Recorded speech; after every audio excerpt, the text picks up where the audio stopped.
السلام علیکم ورحمۃ اللہ وبرکاتہ۔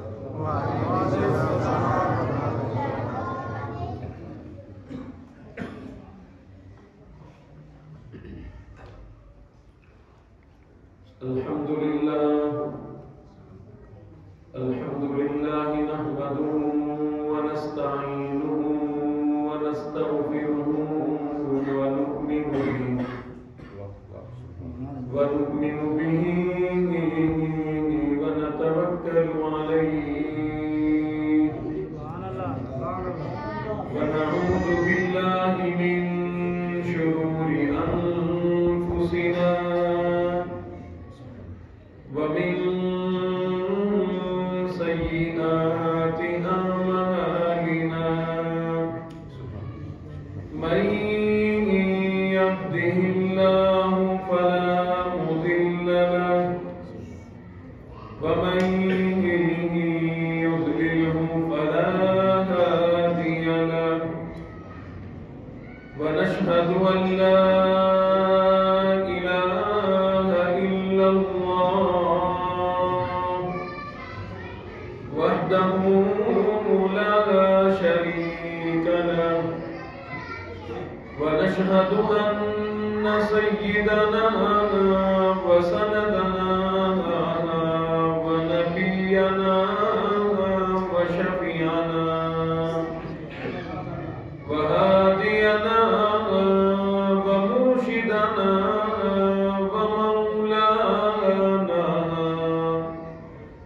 ومولانا محمدا عبده ورسوله أرسله بالحق بشيرا ونذيرا صلى الله تعالى عليه وعلى آله وأصحابه وأزواجه وذرياته وبارك وسلم تسليما كثيرا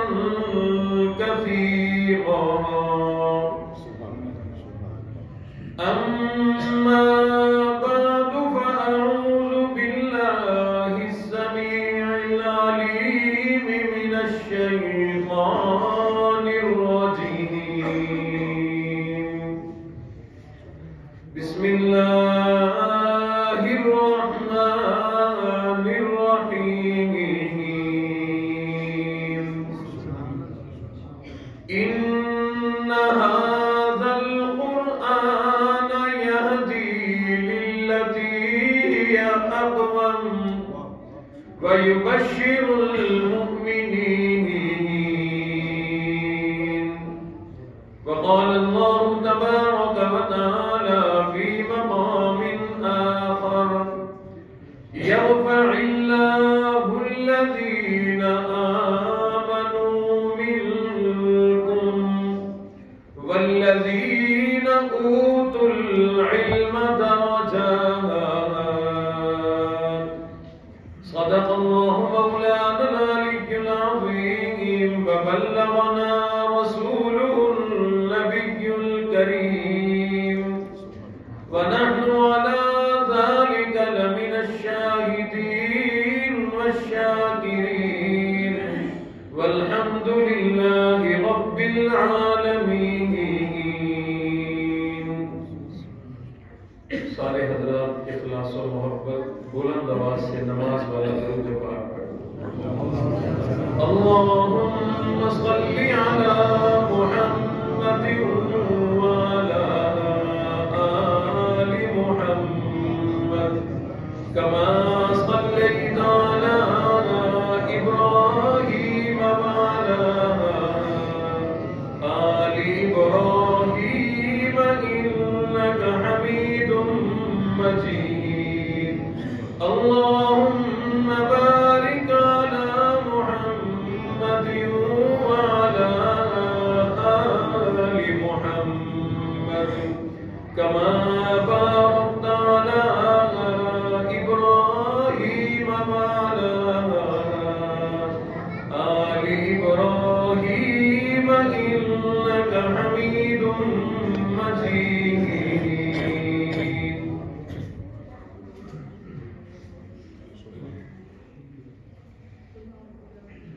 دنیا کے شاعروں کا دیوان پڑھ کے دیکھو،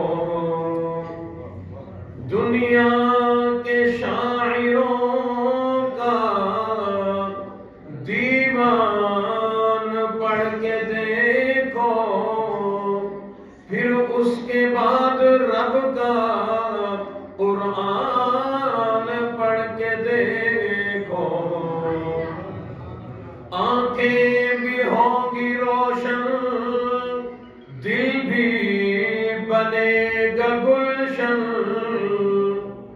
آنکھیں بھی ہوں گی روشن، دل بھی بنے گا گلشن، تم صرف ایک سورت رحمان پڑھ کے دیکھو،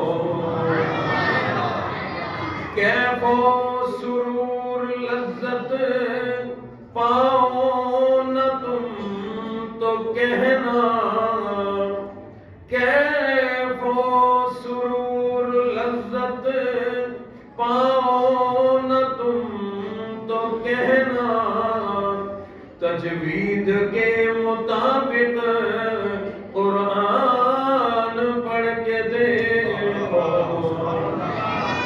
دنیا کے شاعروں کا دیوان پڑھ کے دیکھو، پھر اس کے بعد رب کا قرآن پڑھ کے دیکھو۔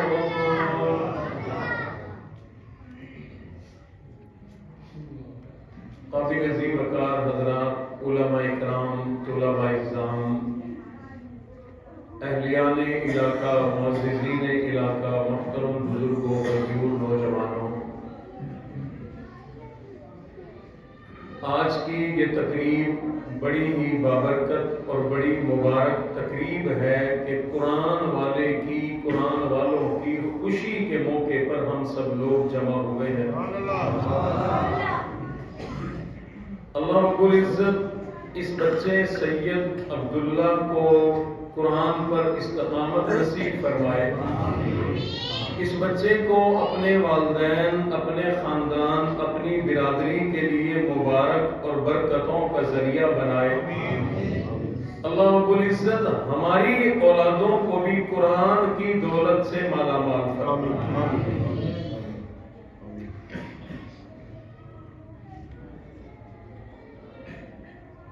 یہ مسجد ماشاءاللہ عالی شان بنی، شام کو جب اندھیرا ہوتا ہے تو ایک اس کی ٹائلوں کی چمک اور روشنی بھی ہو، اس کی چمک تو روشنی میں، چمک میں دوہرا اضافہ ہو جاتا ہے، ڈبل ہو جاتا ہے، یعنی روشنی دگنی ہو جاتی ہے، جس کو کہا جاتا ہے کہ نور علی نور ہو گیا۔ اسی طرح سے کوئی آدمی جیسے شادی کا موقع، عید کا موقع، لباس بھی اچھا پہنا، پہننے والا بھی خوبصورت، جوتے بھی اچھے پہنے، دیگر ضروریات بڑی اچھی، تو کہا جاتا ہے کہ کیا ہی کہنا، یہ چیز بھی اچھی، وہ بھی چیز بھی اچھی۔ عرض یہ کرنا چاہتا ہوں، حضور علیہ السلام نے ارشاد فرمایا کہ میری اولاد میری پشت سے پیدا ہوئی۔ سادات خاندان کو آپ جانتے ہیں کہ حضور علیہ السلام کے اہل بیت ہیں، اولاد ہیں۔ فرمایا یہ میری اولاد میری پشت سے پیدا ہوئی، اور علم والے لوگ، قرآن والے لوگ میرے سینے سے پیدا ہوئے۔ ان دونوں کا الگ الگ اپنا بڑا مقام و مرتبہ ہے۔ حضور کی اولاد ہونا، سید ہونا، سادات ہونا، یہ بہت بڑا مقام و مرتبہ۔ قرآن کا حافظ، قرآن کا عالم، علم والا ہونا، یہ الگ سے بہت بڑا مرتبہ۔ میرے محترم دوستو، اگر یہ دونوں مرتبے، دونوں عظمتیں ایک آدمی میں اکٹھی ہو جائیں تو اس آدمی کے کیا کہیں؟ جسے پشت بھی مل جائے، سینہ بھی مل جائے، نسب بھی مل جائے، علم بھی مل جائے، اس آدمی کی عظمت کے کیا کہتے ہیں۔ اللہ رب العزت بھائی سید سرفراز صاحب کو بھی اس کی برکتیں نصیب فرمائے جو اس بچے کے والد ہیں۔ اللہ رب العزت ان حضرات کو جزائے خیر عطا فرمائے کہ اپنے بچے کو انہوں نے قرآن کے لیے مخصوص کیا اور قرآن پر لگایا۔ اللہ اس کا اجر، صلہ، برکتیں اور رحمتیں انشاءاللہ دنیا میں بھی عطا فرمائیں گے، آخرت میں بھی عطا فرمائیں گے۔ علم والوں کی بڑی فضیلت ہے۔ علم سے مراد دین کا علم، قرآن کا علم، حدیث کا علم، فرائض کا علم، دین کا علم، علم والوں کی بڑی شان ہے۔ کچھ مثالیں ایسی ہوتی ہیں جو دینی نہیں چاہیے، اس لیے مثال دی جاتی ہے کہ بات بڑے اچھے طریقے سے سمجھ آیا کرتی ہے۔ کسی کے سامنے کسی کا سر جھکتا ہو، کہا جاتا ہے کہ یہ بہت بڑا آدمی ہے، بڑوں کے سر اس کے سامنے جھک جاتے ہیں۔ ایک اللہ والے فرما رہے تھے بادشاہ لوگ جن کا سر کسی کے آگے نہیں جھکتا، نائی کے آگے جھکا کھڑا ہوتا ہے۔ نائی میں کیا بات ہے؟ نائی کون سا مالدار ہے؟ نائی کس حکومت کا بادشاہ ہے؟ نائی کس ملک کا صدر ہے، وزیر اعظم ہے، وزیر اعلیٰ ہے، کہاں کا مالدار آدمی ہے؟ اس کے سامنے بادشاہوں کے سر اس لیے جھک جاتے ہیں کہ اسے علم حاصل ہے، بال کاٹنے کا علم حاصل ہے، بال تراشنے کا علم حاصل ہے، تو بادشاہوں کے بھی سر ان کے آگے جھک جایا کرتے ہیں۔ علم اتنی بڑی دولت، حالانکہ یہ کوئی دین کا علم نہیں، قرآن کا علم نہیں، پھر بھی علم ہے۔ آپ حضرات کے علم میں ہے، آج وہ خاص دور تو نہیں رہا، بہرحال دیہاتوں میں بعض جگہ ابھی بھی ہے۔ کتا جو ہے، کتا یہ ناپاک جانور ہے، اس کا جھوٹا بھی ناپاک،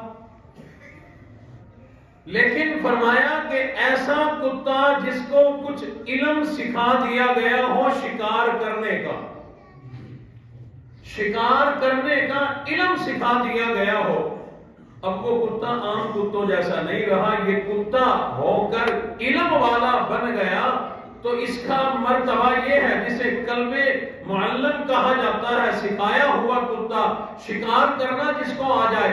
اتنا سا چھوٹا سا ایک علم کتے کو ملا تو وہ کتا اب عام کتوں جیسا نہیں رہا، اس کا شکار کیا ہوا شکار کھانا جائز ہے۔ ایک ان پڑھ جاہل آدمی صرف بال تراشنا سیکھ لے، اتنے سے علم پہ اتنا بڑا مرتبہ کہ بادشاہوں کے سر سامنے جھکتے ہیں۔ ناپاک نجس کتا ہے، علم اتنا سا مل گیا کہ اسے شکار کرنا سکھا دیا گیا، تو یہ عام کتوں جیسا نہیں رہا، عام جانوروں جیسا نہیں رہا۔ میرے محترم دوستو، جس انسان کو اللہ دین کا علم، قرآن کا علم، شریعت کا علم، حدیث کا علم عطا فرما دے، وہ انسان عام انسانوں جیسا کیسے ہو سکتا ہے؟ یہ علم والا انسان بڑا اعلیٰ و عرفہ درجہ پا جایا کرتا ہے۔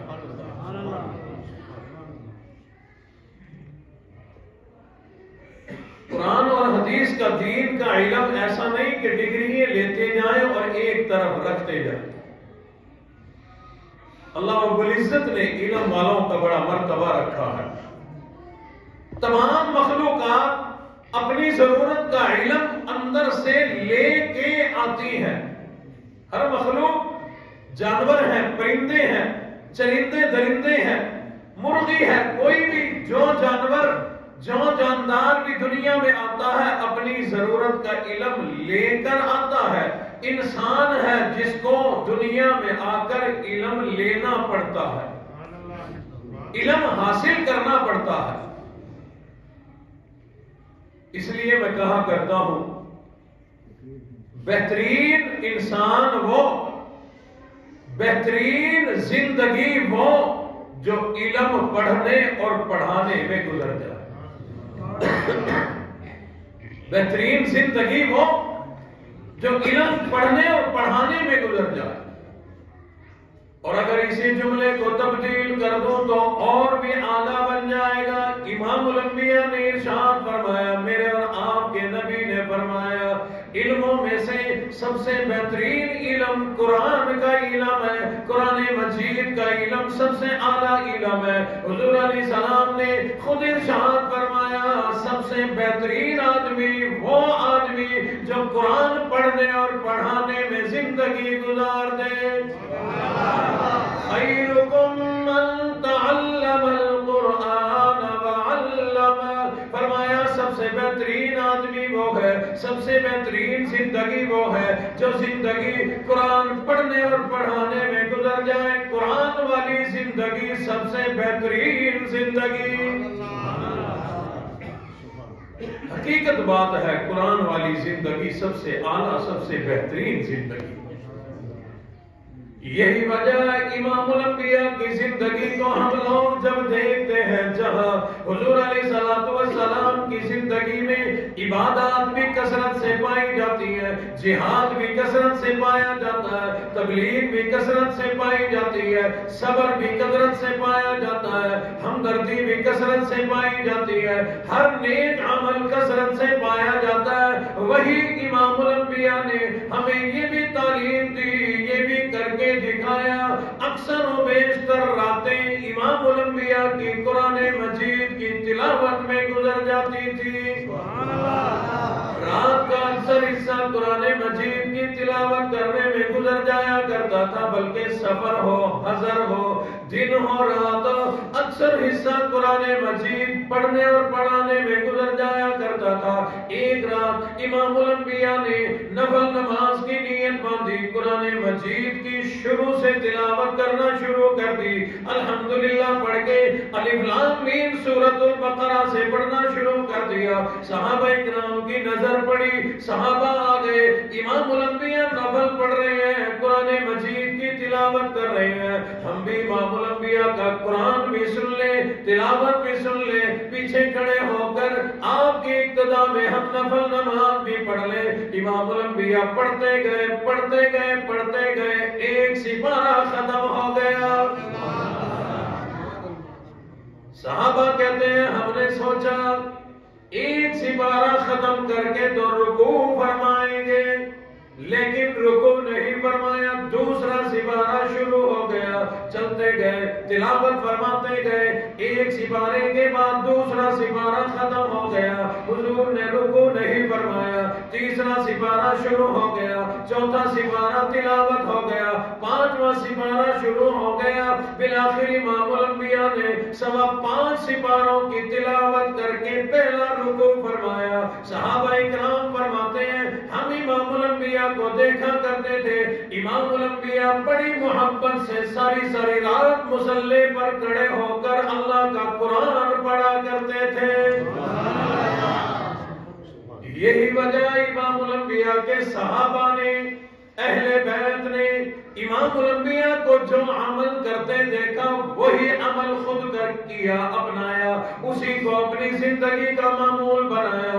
صحابہ اکرام کا بھی یہی معمول تھا, یہی ترتیب تھی. بڑھ چڑھ کر گھروں میں بھی, مسجدوں میں بھی, مدرسوں میں بھی, اپنے کاروبار کی جگہ پر بھی قرآن مجید کی تلاوت کیا کرتے تھے. بازاروں میں بیٹھ کر قرآن مجید کی تلاوت کیا کرتے تھے. کئی صحابہ اکرام کا تو معمول یہ ملتا ہے کہ اکثر و بیشتر روزانہ قرآن مجید کا ختم کر دیا کرتے تھے. نعرہ تکبیر, ختم نبوت, صحابہ, عظمت صحابہ, مقام صحابہ, صداقت صدیق اکبر, عدالت عمر فاروق, سخاوت عثمان غنی, شجاعت علی المرتضی, شان قرآن, امام اہل سنت. نعرہ تکبیر. ہمارے پاس تو بڑا بہترین بہانہ ہے کہ ہم مصروف لوگ ہیں, قرآن کی تلاوت کریں تو کب کریں. صبح ہماری مصروفیات ہیں فلاں فلاں، پھر ہم نے دن میں کاروبار اپنی روزی کمانی، اچھی بات ہے، شام کو آتے ہیں ہم تھکے ہوئے، اب تھکاوٹ ہے، اب نیند ہے، اب شادی ہے، اب خوشی ہے، اب غمی ہے، ہمارے پاس بہترین بہانہ ہے کہ ہم بڑے مصروف لوگ، اور ہمیں کہتے ہیں کہ صاحب آپ ہی تو سمجھاتے ہو، قرآن حدیث میں ہے نہیں کہ حلال کمانے والا اللہ کا دوست ہے، تو ہم حلال نہ کمائیں؟ صرف حلال کمانے والا ہی سمجھ میں آیا کہ اللہ کا دوست ہے، قرآن پڑھنے والا اللہ کا دوست نہیں ہے۔ پھر تیری تجارت ہے کتنی؟ لکھ پتی ہوگا، آج کے زمانے کا کروڑ پتی ہوگا، ارب پتی ہوگا، مکے کے اس تاجر، مدینے کے اس تاجر سے بڑا تاجر تو نہیں، جن کی تجارت کا اندازہ خود لگانا، میں صرف ان کی سخاوت بتانے لگا ہوں، ایک دم سے کھڑے پاؤں 200 اونٹ غلے کے لدے ہوئے اللہ کی راہ میں قربان کرتے ہیں۔ جو آدمی بہت بڑی سخاوت کرے، اللہ کی راہ میں 10,000 دے، کیا مطلب ہے اس کے پاس صرف 10,000 تھے؟ اس کا مطلب ہے لاکھوں پیچھے پڑے ہیں۔ اور جس نے 200 اونٹ غلے کے لدے ہوئے، ذرا حساب لگانا گھر جا کے کہ ایک اونٹ پہ کتنا غلہ لادا جا سکتا ہے اور 200 اونٹ پہ کتنا غلہ ہوگا، اس غلے کی قیمت بنانا، تجھے پتا چل جائے کہ یہ آج کے زمانے کے حساب سے لاکھوں روپیہ انہوں نے کھڑے پاؤں اللہ کی راہ میں صدقہ کر دیا، تو وہ مالدار کتنا ہوگا، اس کی تجارت کتنی ہوگی۔ سیدنا عثمان غنی رضی اللہ تعالیٰ عنہ کا اسم گرامی ہے، اتنے بڑے تاجر ہیں، ان کا مال کتنا ہوگا، ان کی تجارت کتنی ہوگی، رب کائنات نے انہیں دولت کتنی عطا فرمائی ہوگی، 200 اونٹ غلے کے لدے ہوئے رب کی راہ میں قربان کر دیے۔ اور میرے محترم دوستو، عرض یہ کرنا چاہتا ہوں، اتنا مصروف آدمی، اتنا بڑا تاجر آدمی، اتنا بڑا مالدار آدمی، روایات میں ہے روزانہ ایک قرآن مجید کا ختم کیا کرتے تھے۔ سیدہ فاطمہ رضی اللہ تعالیٰ عنہ امام الانبیاء کی بیٹی، امام الانبیاء کے لخت جگر ہے، حضور علیہ الصلوۃ والسلام کی شہزادی ہے، مصروفیت بھی بڑی ہے۔ آج میری مائیں بہنیں بیٹیوں کے پاس پسا پسایا آٹا آیا کرتا ہے، مرچیں بھی پسی ہوئی آیا کرتی ہیں، ہلدی بھی پسی ہوئی آیا کرتی ہے، ہر چیز تیار ملا کرتی ہے۔ اب تو مشینیں بھی آ گئی، آٹا گوندنے والی، پیڑے کرنے والی، روٹی بنانے والی۔ اور میری بہنیں پھر بھی کہتی ہیں مصروف بڑی ہیں، تلاوت کب کریں، ٹائم نہیں ملتا۔ اصل میں ٹائم تو سارا کھا گیا موبائل، موبائل جان چھوڑے تو ہمیں کچھ ٹائم ملے۔ سیدہ فاطمہ رضی اللہ تعالیٰ عنہ، انہیں آٹا بھی پیسنا پڑتا تھا، اگر مسالہ ڈالنا ہے پیسنا پڑتا تھا، مرچیں ڈالنی ہے پیسنی پڑتی تھی، نمک ڈالنا ہے پیسنا پڑتا تھا۔ آج سے پہلے اپنے بزرگوں سے پوچھو، گھروں میں اگر بڑی مائیں بزرگ عورتیں موجود ہیں، ان سے پوچھو آج سے 40-50 سال پیچھے ہماری بڑی عورتوں کو بھی آٹا خود پیسنا پڑتا تھا، نمک خود پیسنا پڑتا تھا، مصروفیت تو ان کی تھی۔ سیدہ فاطمہ رضی اللہ تعالیٰ عنہ اتنی محنتیں بھی کیا کرتی ہیں۔ پھر اللہ کی شان ہے، اللہ نے تھوڑے تھوڑے وقفے سے کئی سارے بچے عطا فرما دیے، بچوں کو بھی سنبھالنا ہے۔ ان تمام مصروفیات کے باوجود حالت یہ ہے، رات کو عشاء کے بعد تھوڑی دیر آرام کر لیا کرتی، پھر اس کے بعد بیدار ہو کر وضو کر کے مصلی پر کھڑی ہو کر 2 رکعتوں میں کبھی 15 سپارے کبھی پورا قرآن ختم کر دیا کرتی تھی۔ حضرت رابعہ بصری رحمت اللہ علیہ کے واقعات میں بھی یہی بات ملتی ہے، رات کی نفل نمازوں میں 2 رکعات میں کبھی 15 سپارے کبھی پورا قرآن ہر رات میں ختم کر دیا کرتی تھی۔ اصل تو مصروف ہوتے، ہماری مصروفیت کیا ہے؟ آج تو ہر لحاظ سے بڑی آسانی کا دور ہے۔ امام ابو حنیفہ رحمت اللہ علیہ کے واقعات میں لکھا ہے، مصروفیت ان کی بھی تھی، کاروبار ان کا بھی تھا، تجارت ان کی بھی تھی، کپڑے کے بہت بڑے تاجر تھے، تمام مصروفیات کے باوجود روزانہ ایک قرآن مجید کا ختم کیا کرتے تھے۔ امام بخاری رحمت اللہ علیہ لاکھوں حدیثیں جمع بھی کی، سفر بھی کیے، ہزاروں میل کا علم حاصل کرنے، احادیث جمع کرنے کے لیے سفر کیا، فاقے کاٹے۔ سفروں میں حالتیں یہ بنی کہ کبھی کھانے کو کچھ نہیں، گھاس کھا کے گزارا کیا، کبھی بلکہ ان کے واقعات میں لکھا ہے بیمار ہوئے تو ایک حکیم کو ان کا قارورہ دکھایا گیا، اس طبیب نے کہا یہ ایسے پادری کا قارورہ ہے جو سالن نہیں کھایا کرتے۔ معلومات لینے پہ پتا چلا، حضرت نے بتایا تقریباً 40 سال کا عرصہ گزر گیا، ٹائم ہی نہیں ملتا سالن سے روٹی کھاؤں، ایسے ہی روٹی کھا کر پانی پی کے ستو پی کے گزارا کر لیتا۔ اس قدر تمام مشکلات کے باوجود امام بخاری رحمت اللہ علیہ کے واقعات میں لکھا ہے روزانہ ایک قرآن مجید کا ختم کیا کرتے تھے۔ امام شافعی رحمت اللہ علیہ روزانہ ایک قرآن مجید کا ختم کیا کرتے تھے۔ ابن عساکر رحمت اللہ علیہ روزانہ ایک قرآن مجید کا ختم کیا کرتے تھے۔ شاہ اسماعیل شہید رحمت اللہ علیہ کے واقعات میں لکھا ہے روزانہ ایک قرآن مجید کا ختم کیا کرتے تھے۔ مولانا زکریا کاندری رحمت اللہ علیہ کے واقعات میں لکھا ہے ان کی دادی بھی دادا بھی قرآن کے حافظ تھے، روزانہ ایک قرآن مجید پڑھا کرتے تھے۔ حضرت شیخ الحدیث کے بھی واقعات میں لکھا ہے روزانہ ایک قرآن مجید کا ختم کیا کرتے تھے۔ اپنے قریب یہ خانپور علاقہ ہے، اس کے قریب ایک چھوٹی سی بستی دین پور ہے، وہاں کے ایک اللہ والے گزرے پیر عبدالہادی رحمت اللہ علیہ، ان کے متعلق میرے والد گرامی نے بتلایا روزانہ ایک قرآن مجید کا ختم کیا کرتے تھے۔ ساتھ میں یہ بھی بتلایا جس دن پیر عبدالہادی رحمت اللہ علیہ دنیا سے رخصت ہوئے، شدید بیماری کی حالت میں تھے، شدید تکلیف کی حالت میں تھے، اس تکلیف کے عالم میں بھی دنیا سے جاتے جاتے 16 سپاروں کی تلاوت کر کے گئے ہیں۔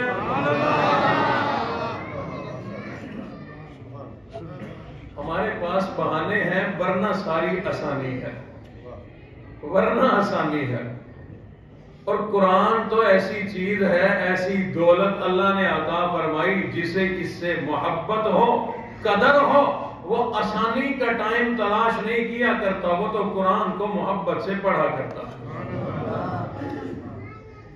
جس نے نماز نہ پڑھنی ہو وہ کہے گا آج میری طبیعت ٹھیک نہیں، آج کپڑا ٹھیک نہیں، آج یہ نہیں، آج وہ نہیں، اور جسے محبت ہے نماز سے، نماز کی عظمت کا پتہ ہے، نماز کی قدر کا پتہ ہے، جس کو پتہ ہے سجدہ جو کرے اسے رب مل جایا کرتا ہے، جو سجدہ کرے رب راضی ہو جایا کرتے ہیں، پھر اسے بہانے تلاش نہیں کرنے پڑتے، وہ سفر میں ہو نماز پڑھتا ہے، حضر میں ہو نماز پڑھتا ہے، بسترے پہ ہو، اگر موت بھی قریب ہو، ہوش ہو تو وہ نماز کی نیت باندھ لیا کرتا ہے۔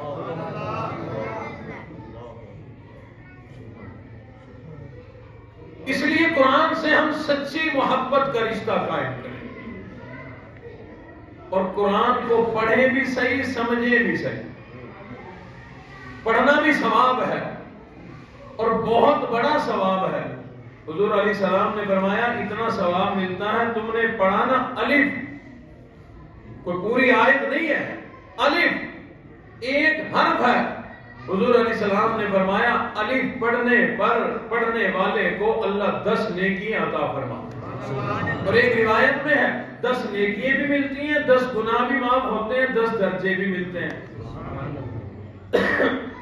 میں بڑا حیران ہوا، میرے ذہن میں نام نہیں، ایک صحابی کا قول کہ حضور علیہ السلام نے فرمایا جس نے پڑھا نا الف، ایک حدیث شریف مشہور ہے، حضور نے فرمایا کہ میں یہ نہیں کہتا کہ الف لام میم یہ ایک حرف ہے، فرمایا ایک نہیں یہ 3 حروف ہیں، جس نے الف لام میم پڑھا اللہ 30 نیکیاں عطا فرماتے ہیں۔ صحابی کہتے ہیں حضور نے ایک موقع پر ارشاد فرمایا جس نے الف لام میم پڑھا یہ 3 حروف نہیں ہے، یہ 9 حروف ہیں۔ الف میں کتنے حروف ہیں؟ الف لام فا فے 3، لام میں 3، میم میں 3، اس کا مطلب ہے جو الف لام میم پڑھے اس نے 30 حروف پڑھے اللہ 90 نیکیاں عطا فرماتے ہیں. اور جو قرآن مجید کا ایک سپارہ روزانہ پڑھ لے، ایک پاؤ روزانہ پڑھ لے، آدھا سپارہ پڑھ لے، گھر جا کے کسی دن حروف تو گنو، تجھے نیکیاں کتنی ملے گی، تجھے اجر کتنا ملے گا، تجھے کتنا ثواب ملے گا. آج اصل میں مسلمان کو ادھر ادھر کی باتوں میں لگا کر ثواب سے، اجر سے، نیکیوں سے، آخرت سے، جنت سے اتنا دور کر دیا گیا کہ اب ثواب لینے میں بھی مزہ نہیں آتا. بہرحال ہم لوگ قرآن مجید پڑھیں بھی صحیح، پڑھنے کا ثواب ملے گا. اس قرآن مجید کو سمجھے بھی صحیح. جو سمجھ لے گا، جس کو اللہ رب العزت قرآن مجید کی سمجھ عطا فرما دیں گے، اس کی تو پھر دنیا بھی بن جائے گی، آخرت بھی بن جائے گی. کیوں؟ اس کی سمجھ میں آ جائے گا. اللہ قرآن مجید میں ارشاد کیا فرماتے ہیں؟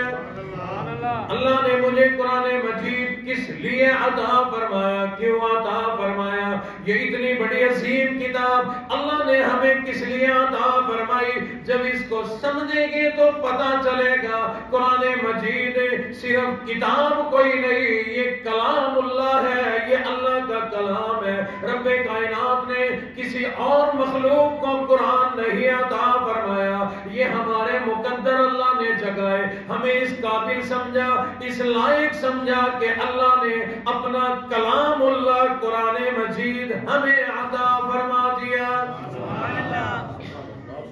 اللہ نے ہمیں اس قابل سمجھا. آج کے مسلمان کو اپنی قدر کا پتہ کوئی نہیں کہ اللہ نے مجھے کیا بنایا ہے، کس لائق بنایا ہے، کیا عظمتیں عطا فرمائی. قرآن مجید رحمتوں کی کتاب ہے، برکتوں کی کتاب ہے، ہدایتوں کی کتاب ہے. قرآن مجید جہاں پڑھا جائے وہاں اللہ کی رحمتوں کا نزول ہوا کرتا. سمجھتے ہم بھی ہیں اس بات کو.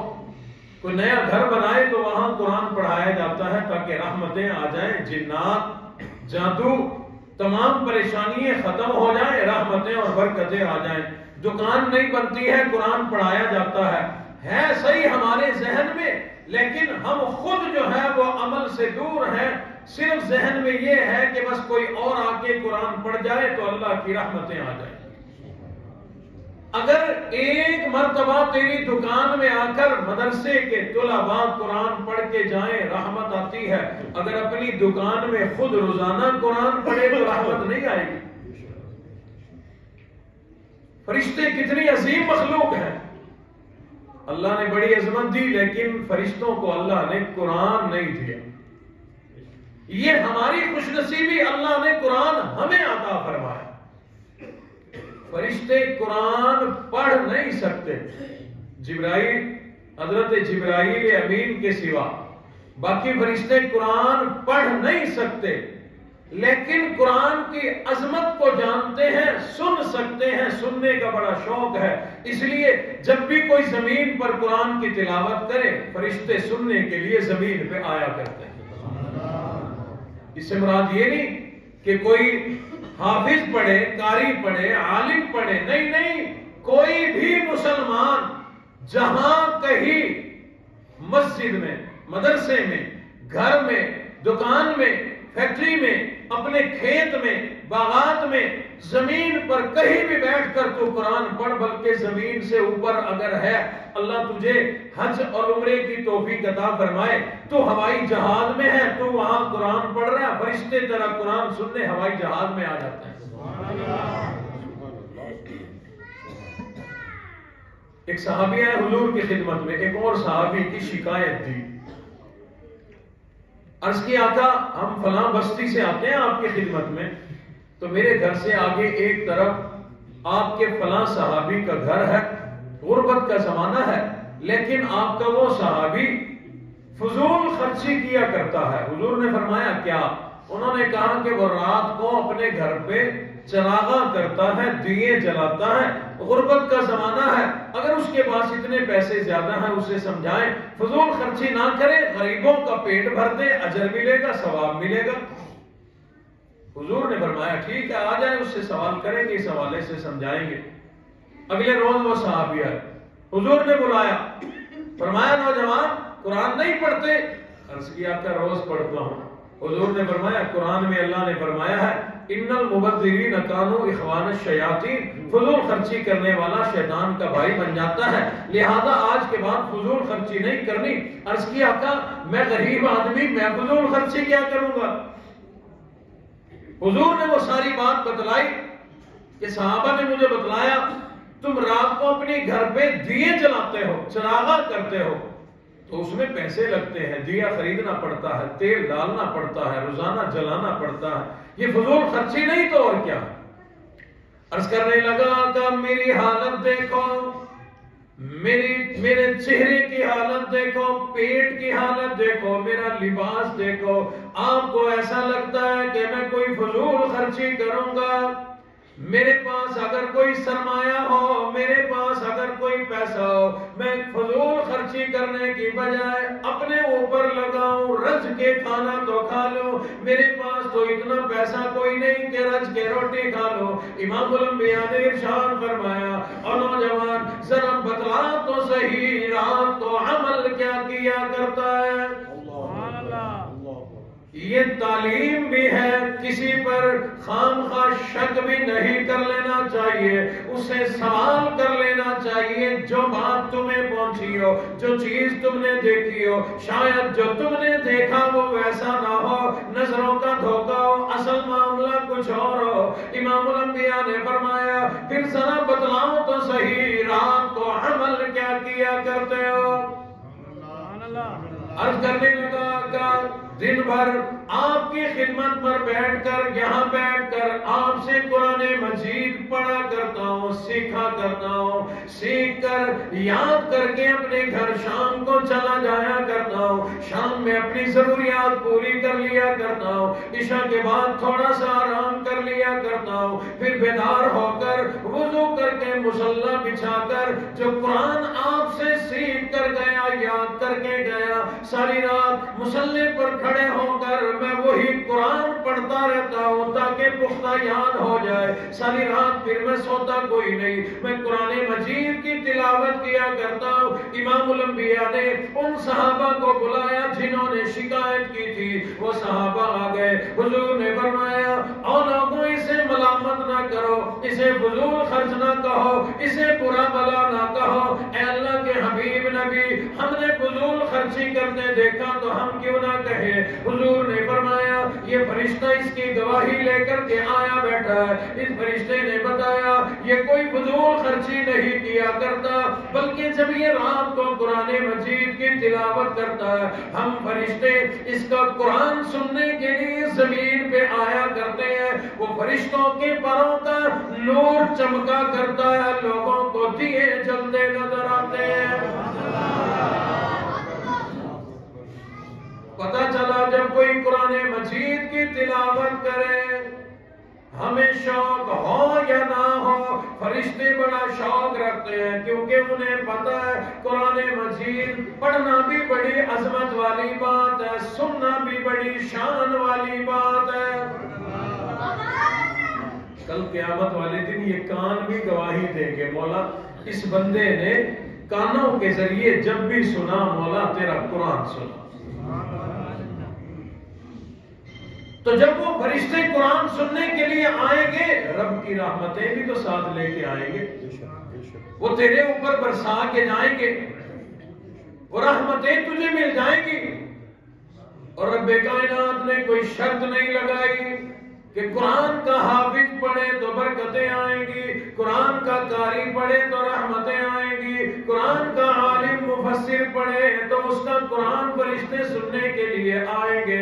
فرمایا نہیں نہیں، بلکہ جو بھی جہاں بیٹھ کر اللہ کے قرآن کی تلاوت کرتا ہے فرشتے اس کا قرآن سننے کے لیے زمین پہ آیا کرتے ہیں۔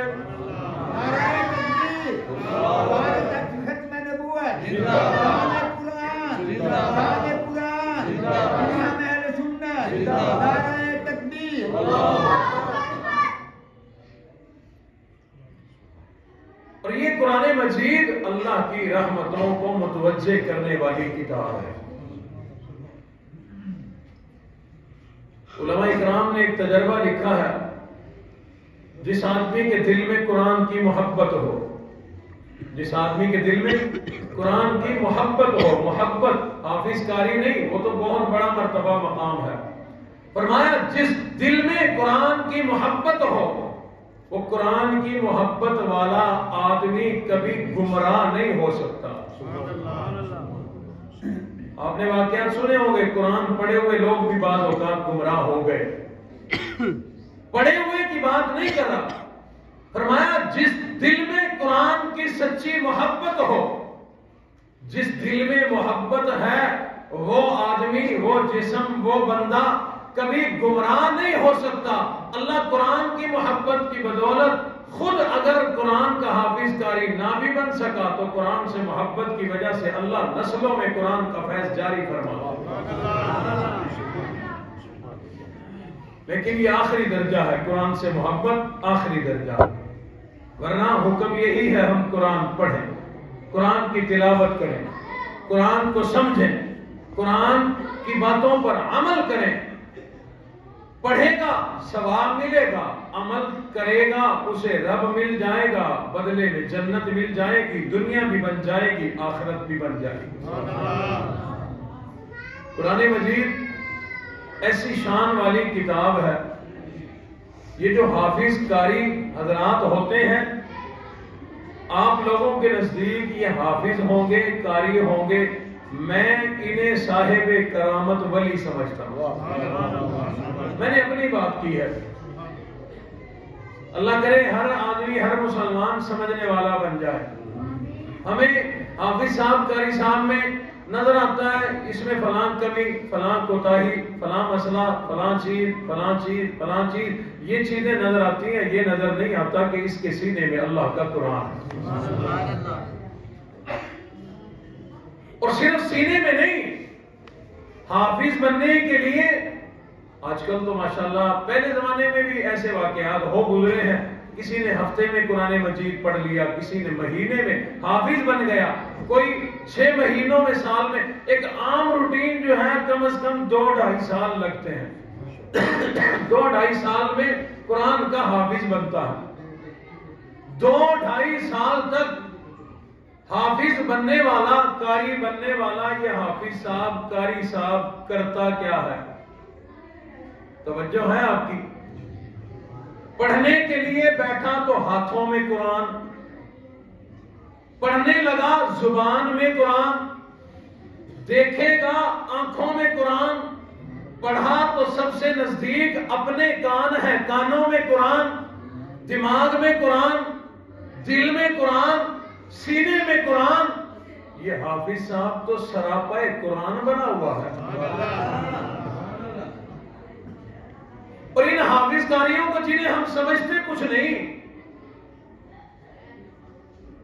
میرے اس جملے میں ناراض تو نہیں ہوئے، سچی بات ہے، لوگ سمجھتے کچھ نہیں. مزدور سے آدھی تنخواہ ہے قاری صاحب کی، اور مزدوری 95% وہ لوگ کرتے ہیں جو بالکل ان پڑھ جاہل ہیں. نہ دین پڑھنے کا موقع ملا، نہ دنیا پڑھنے کا موقع ملا. اب کچھ نہیں ہے، کوئی ہنر نہیں ہے، کچھ نہیں ہے، تو وہ اب مزدوری کرے.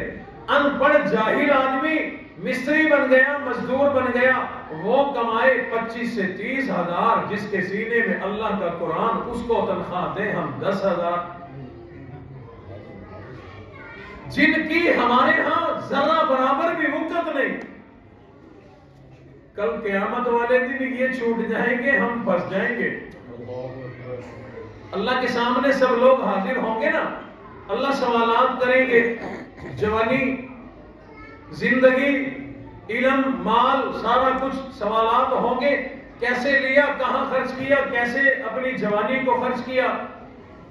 تو میرا تصور ہے، میرا گمان ہے، جب اللہ جوانی، زندگی، اس جسم کا، مال کا، ہر چیز کا سوال کریں گے تو اس میں اللہ ایک آدمی سے سوال کریں گے نہیں کہ تو نے زندگی میں دیکھا کیا.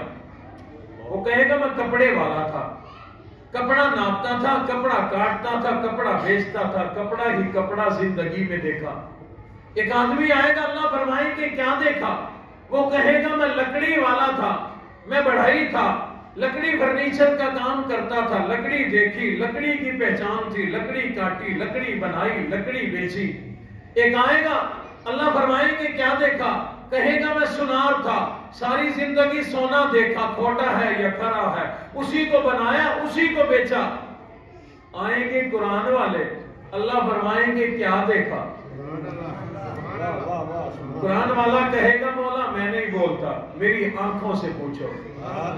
اللہ رب العزت قرآن والے کی آنکھ سے پوچھیں گے، بلکہ اپنی قدرت والی نظر سے دیکھیں گے. آنکھوں میں قرآن نظر آئے گا، کانوں میں قرآن نظر آئے گا، زبان میں قرآن نظر آئے گا، دماغ میں قرآن نظر آئے گا، سینے میں قرآن نظر آئے گا، ہاتھوں میں قرآن لیا تھا قرآن نظر آئے گا.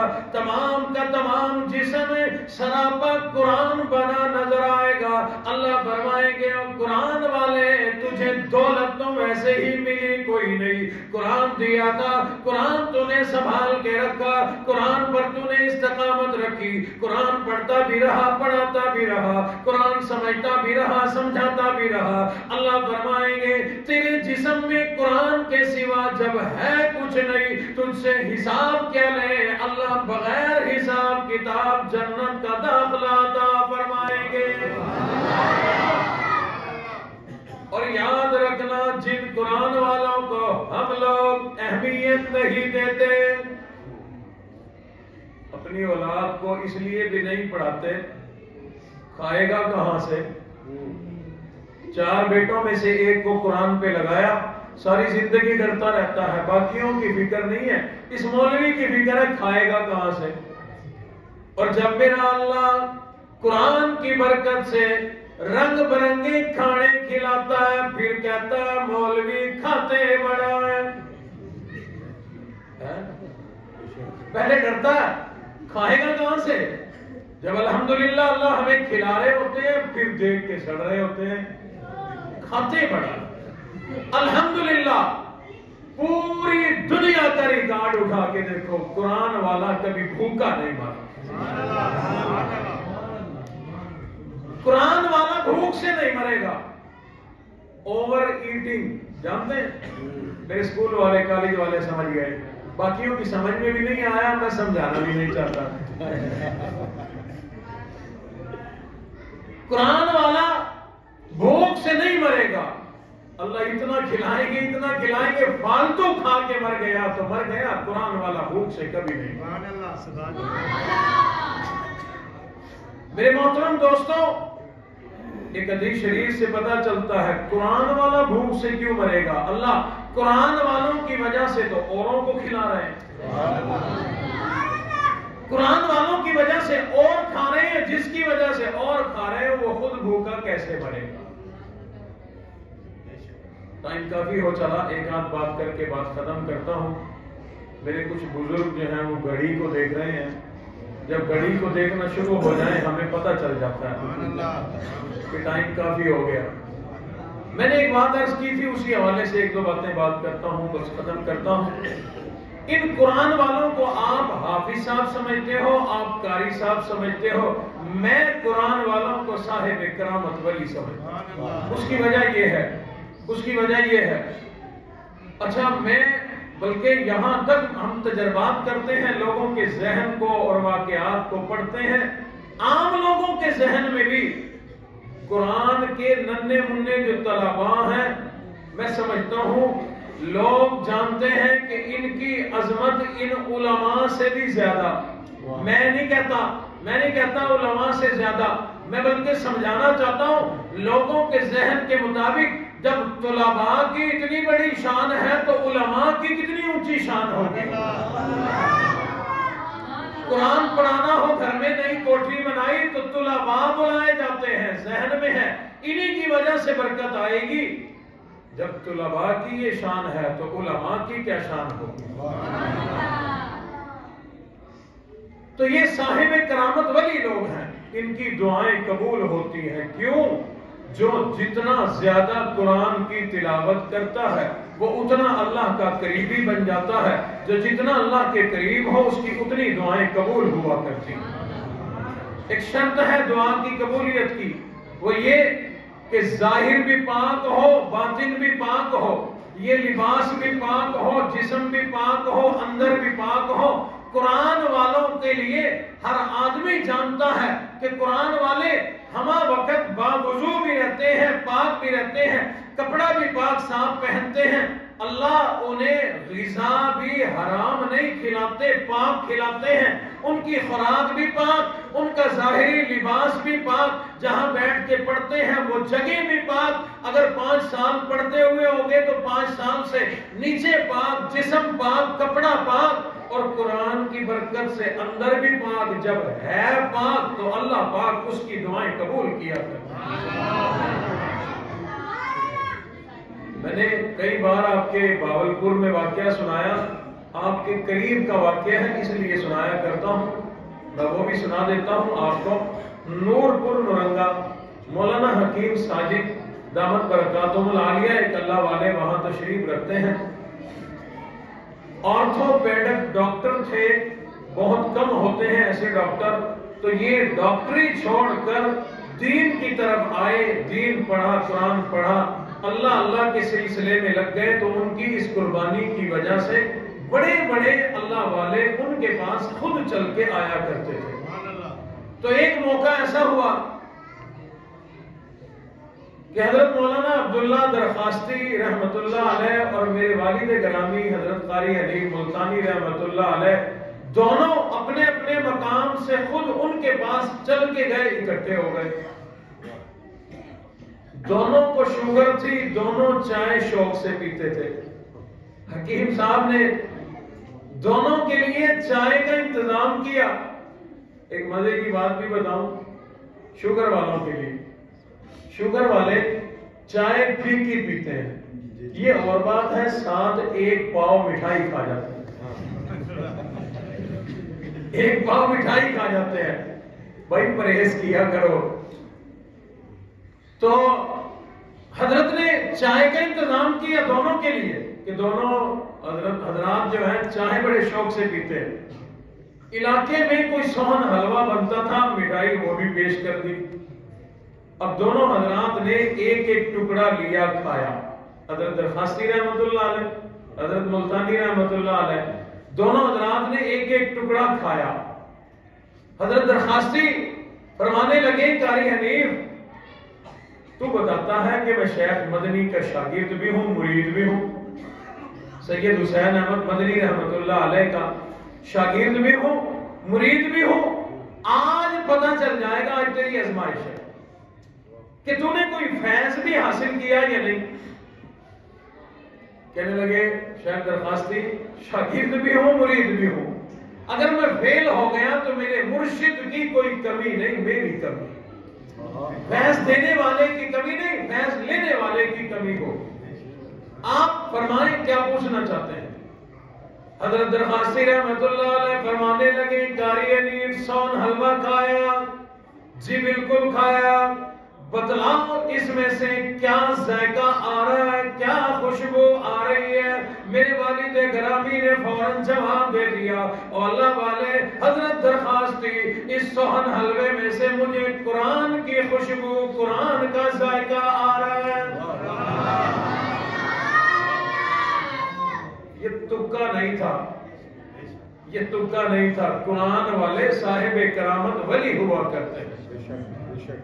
حضرت درخواستی نے جب یہ جواب سنا، حکیم ساجد صاحب کو بلا کر کے فرمایا، جس نے یہ سوہن حلوہ بنایا اسے بلاؤ، ہم اس کی زیارت کرنا چاہتے ہیں، اس سے ملاقات کرنا چاہتے ہیں۔ تھوڑی دیر گزری، ایک سیدھے سادے بابا جی کو لا کر کے کھڑا کر دیا۔ حضرت درخواستی نے فرمایا، سوہن حلوہ تم نے بنایا؟ وہ کہنے لگا، جی حضرت میں نے بنایا۔ حضرت درخواستی فرمانے لگے، او اللہ والے ذرا بتلا تو صحیح، عمل کیا کیا کرتا ہے، نیکی کیا کیا کرتا ہے، عمل کیا کیا کرتا ہے؟ وہ بابا جی کہنے لگے، اور شیخ درخواستی جوانی میں نے قرآن حفظ کر لیا تھا، میں نے عالم تو نہیں بن سکا اپنی مصروفیات کی وجہ سے، علم دین تو نہ پڑھ سکا، جوانی میں نے قرآن حفظ حفظ کیا تھا اس کو میں نے یاد رکھا ہوا ہے، اسے سنبھالا ہوا ہے، میں روزانہ قرآن مجید کی تلاوت کیا کرتا ہوں۔ حضرت درخواستی نے فرمایا بتاتے جاؤ، اگلی بات بھی بتاتے جاؤ۔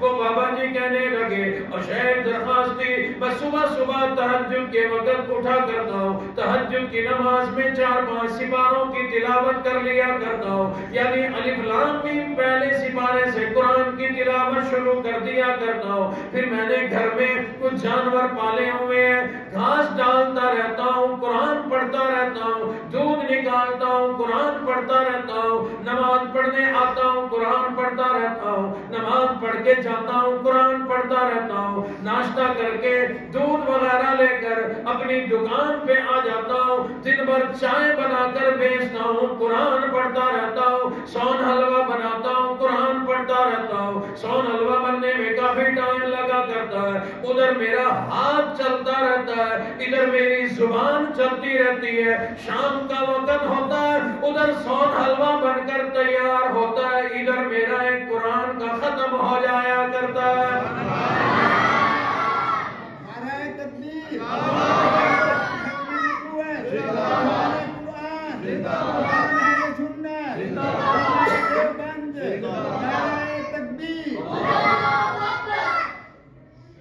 حضرت درخواستی کھڑے ہو گئے،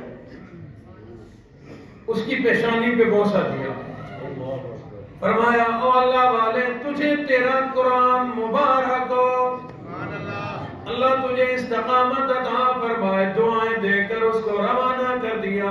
اب متوجہ ہوئے، فرمانے لگے اور قاری حبیب آج پتہ چل گیا شیخ مدنی سے تو نے علم بھی حاصل کیا، فیض بھی حاصل کیا۔ اس نے کہاں قرآن پڑھا، تجھے سون حلوے کے ایک لقمے سے قرآن کی خوشبو آ گئی۔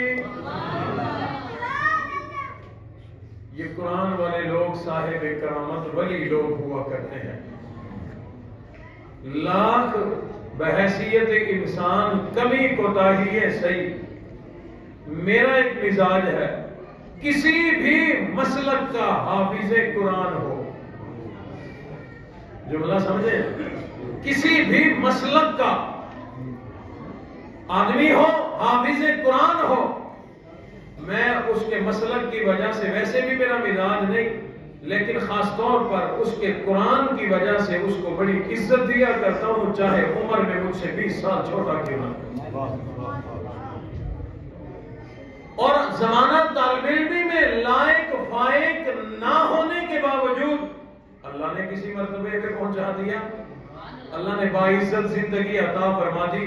یہ قرآن اور قرآن والوں سے محبت کا نتیجہ ہے۔ ہم بھی خود بھی قرآن پڑھیں، اپنی اولادوں کو بھی قرآن پہ لگائیں، اپنے گھر والوں کو بھی سمجھائیں، روزانہ قرآن مجید کی تلاوت کیا کریں۔ جو قرآن کے حافظ ہیں کوشش کریں زیادہ سے زیادہ پڑھیں۔ رمضان قریب آ رہا ہے، اچھا موقع ہے، اچھی طرح سے یاد کریں، کہیں نہ کہیں تراویحوں میں سنائیں، وہاں موقع نہیں ملتا نفلوں میں سنائیں۔ جو ناظرہ اچھا پڑھے ہوئے ہیں، میرے محترم دوستو، جیسے ہماری روزانہ کی روٹین ہے کمانے جانا، کھانے جانا، سارا کچھ کرنا، اسی روٹین میں روزانہ میں شامل کریں کہ قرآن کی تلاوت کرنی، 1 سپارہ، آدھا سپارہ، 5 سپارہ، جو جتنا پڑھ سکتا ہے روزانہ حاضری ضرور لگنی چاہیے۔ پڑھیں گے کون کون؟ سارے انشاءاللہ اگر پڑھیں گے رب کی رحمتوں کا روزانہ نزول ہوگا۔ اپنے گھر والوں کو، خواتین تک آواز جاری ہے، یہ مائک خواتین کی طرف آواز جاری ہے، میری مائیں بہنیں بیٹیاں ترتیب سے بھی پڑھیں، روزانہ ترتیب سے بھی پڑھیں، جو جتنا پڑھ سکتا ہے اچھے انداز میں۔ سپارہ پڑھ سکتی ہے کوئی میری بہن بیٹی، آدھا سپارہ، چند رکوع، آہستہ آہستہ روزانہ پڑھیں، پابندی سے پڑھیں۔ آپ اپنی کرامتیں خود دیکھنا، بھی پابندی سے پڑھیں، پھر اپنی کرامتیں دیکھنا۔ اور دوسری بات، مردوں سے گزارش، عام طور پر جو دکاندار حضرات ہیں وہ قرآن کے حافظ نہیں ہوتے ہیں، بھی صحیح لیکن زیادہ تر نہیں ہوتے، تو اب مصروفیت ہوتی ہے قرآن کیسے پڑھے۔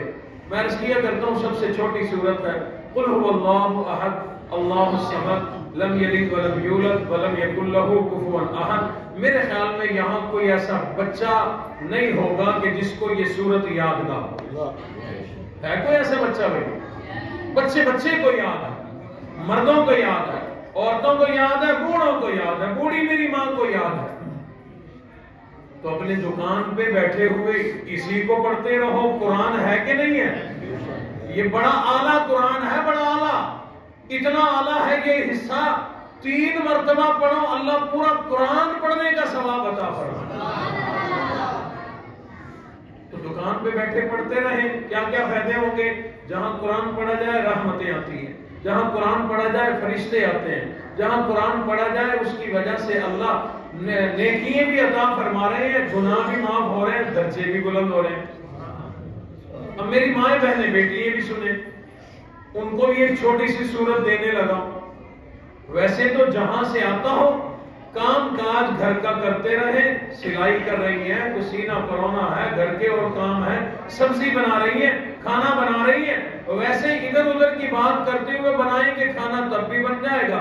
اگر کوئی چھوٹی سی صورت آتی ہے وہ پڑھتے پڑھتے قرآن پڑھتے پڑھتے کھانا بنائیں گے تو کھانا لذیذ بن جائے گا.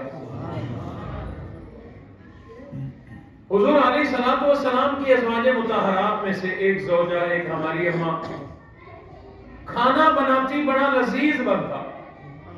حضور بڑے پسند فرماتے، مہمان کوئی خاص آ جاتا تو انہی سے بنواتے.